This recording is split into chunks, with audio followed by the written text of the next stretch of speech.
Comparing the E46 M3 and E39 BMW M5 is a difficult task, two all-time greats from one of the best automotive eras.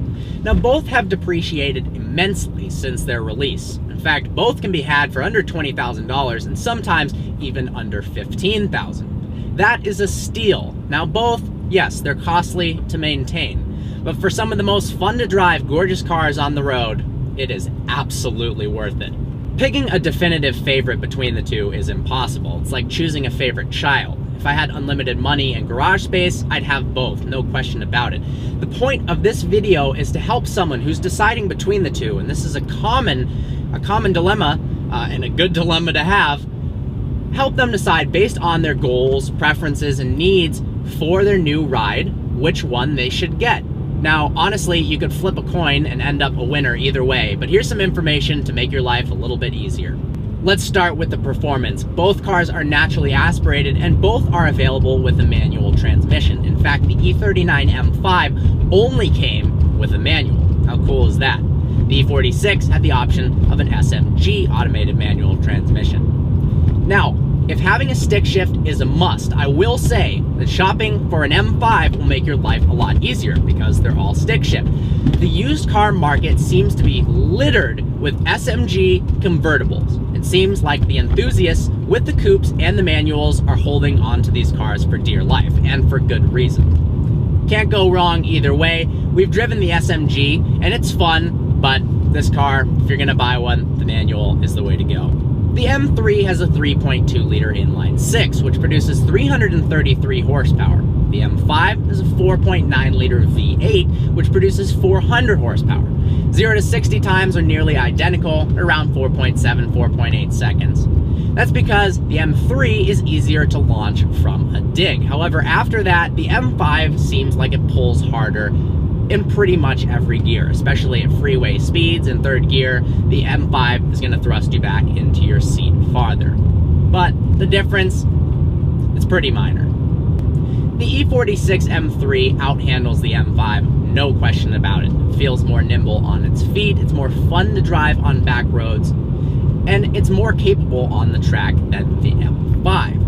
Especially if it's a tighter track. If you're going to be doing autocrossing or even just cruising on back roads a lot that are tighter, the M3 is the way to go. That's not to say the M5 isn't fun. It's still a blast. It handles well. But if you're really looking for a nimble sports car, the M3 is your ticket. Sound is a large factor in buying a performance car. In the M3, you've got a raspy inline-six that revs to 8,000 RPMs. In the E39 M5, you've got a throaty V8. Personally, I like the sound of the E39 M5 more.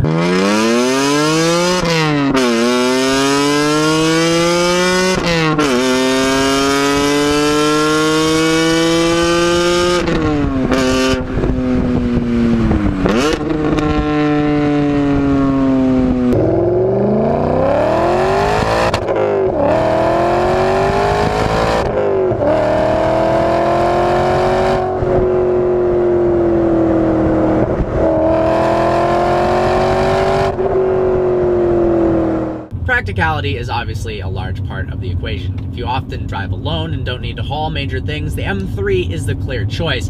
However, if you often like driving with friends, the M3 is going to seem a bit small. The rear legroom is pretty minimal.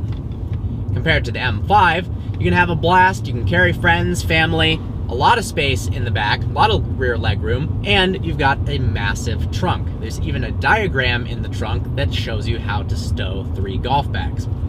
How ridiculous is that? Looks are subjective as well. I prefer the front end of the M5. It's a little simpler. However, I prefer the rear end of the M3. The M5 doesn't look all that much different than a 540i, apart from the quad tailpipes. It's more subtle in its styling, and it's definitely classy. The M3, however, it turns a lot more heads. It's got a bulging hood, it's got flared fenders, vents, quad exhaust. It looks a lot more aggressive. It looks like a sports car. So if that's what you're going for, the M3 is the way to go. If you're looking for a classy and subtle ride with a hell of a lot of power under the bonnet, the M5 is the way to go. Interior-wise, the M5 feels a step above the M3. However, in the specific case of the M3 we're reviewing today, the interior is very well done with powder-coated Alpine white trim to match the exterior, but that's not stock. If you're concerned about interior wear, you should take a look at the M5s. The optional ostrich leather inserts in the seat, displayed on this car here, wear a lot less than traditional leather. That's because ostrich leather is tougher, and they put it in the places that there normally is going to be a lot of wear, so it looks a lot fresher and cleaner than most E46 M3s in the interior. The downside of both of the cars is there is plastic everywhere, but that's a sign of the times. The E39 M5 and E46 M3 are two of my personal favorite cars of all time. They're both incredibly gorgeous and fun to drive. Practicality-wise, the M5 wins as a daily driver. It's also more comfortable. Oh, turkeys. But if you're looking for a fun weekend car or track toy, the E46 takes the cake, no doubt about that. And if you do often drive alone and don't need to haul a lot of stuff, the E46 would be a hell of a fun daily driver.